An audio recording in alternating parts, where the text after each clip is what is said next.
Nasa ano kung buhay siya, no? Happy siya, pero I think umulong siya rito para magkasal sa akin. Siyempre, coaching in the PBA, talagang very tough ulit ito, no? This is rebuilding team, no? But this time, with this whole new players, no? The veterans now being involved, Cade, no? Then we get yung malalaki, no? Sila Barasi, ang Boot, so medyo may laman tayo. No? Siyempre, call the boss, the big boss na konting pasensya for this conference, and I think we have a chance, no? Kasi this is all Filipino. Everybody, every team is talaga meron chance for all Filipino. No? Basta, just thankful lang talaga na nandito po yung mga itadasal sa akin makabalik. So, thank you sa mga players. Sila Barasi, okay na sila.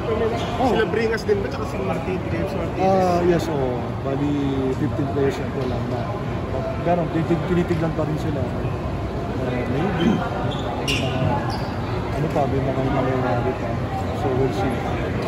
Before the opening, before 1 week, before the opening, kailangan kung meron mang nakasama na namin sila. Para dun sa unity ng team na may ano namin. We struggle. Bad start kami. It happens, pero maganda na din sa mga boys, hindi sila gumibak.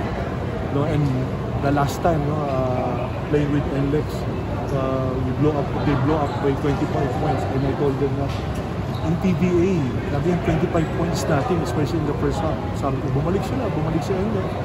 Almost nagtabla pa kami. Then the quality players, syempre, they don't mind na yung nangyari. So parang sa last 2 minutes, we get the game ulit. Nalalo kami sa then this time, leading by almost 20 points, baliktad na nangyari. Then we came back, then nakatabla. So yun lang naman sa team ko. But I'm happy, nakita ko ulit kayo. Kasi for almost 1 year, na ano rin ako nawala sa PBA. But I'm still watching the PBA, syempre. Diba? And now, I'm here again. So this is a big challenge para sa akin. And para rin sa team ko na Coach, meron na bang, kasi siyempre merong uncertainty nung una sa North Court. Ngayon ba medyo ayos-ayos na dahil dito na yung pure blends? With the management, hindi ko alam kung ano yung usapan nila. So basta the boss talked to me, no, to handle the team. But the problem, hindi ko pa alam kung ano talaga. So with Boss Bonnie, Coach Boss Bonnie, and Mr. Boss Ryan, and si Andrew, nag-uusapan nila. Coach, ano lang, kumusta naman yung rookie so far si Chris Boone? Ako, he's bagay sa PBA kung tawagin natin.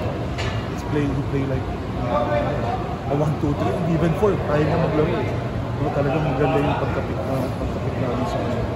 Kaya lang medyo na ano lang kasi mild dislocate yung practice kagahapon. Sinubukan namin siya pero hindi yan, baka lumalapas na, hindi ko na pinala. But in the rotation, sama talaga siya doon. Now, he can be point guard, wingman, even forward.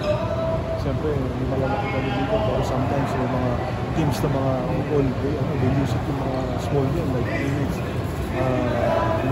like NLEX, at least we can match it yun sa small game.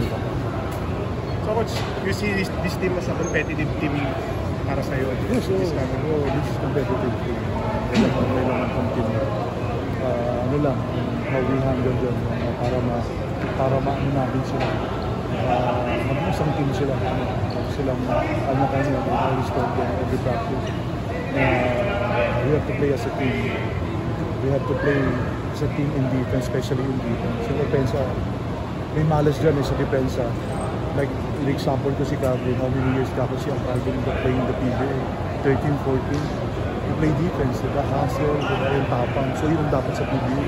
Kailangan maging matapang kayo. Kahit guwapo kayo, kailangan makapagpalita kayo ng mukha. Diba? Para maging long term kayo dito sa PBA sa career nyo. So naintindihan nyo. Then the last quarter, the fourth quarter, we play good defense. So nakakama ko ba ito? Sana kung malalaki pa kami.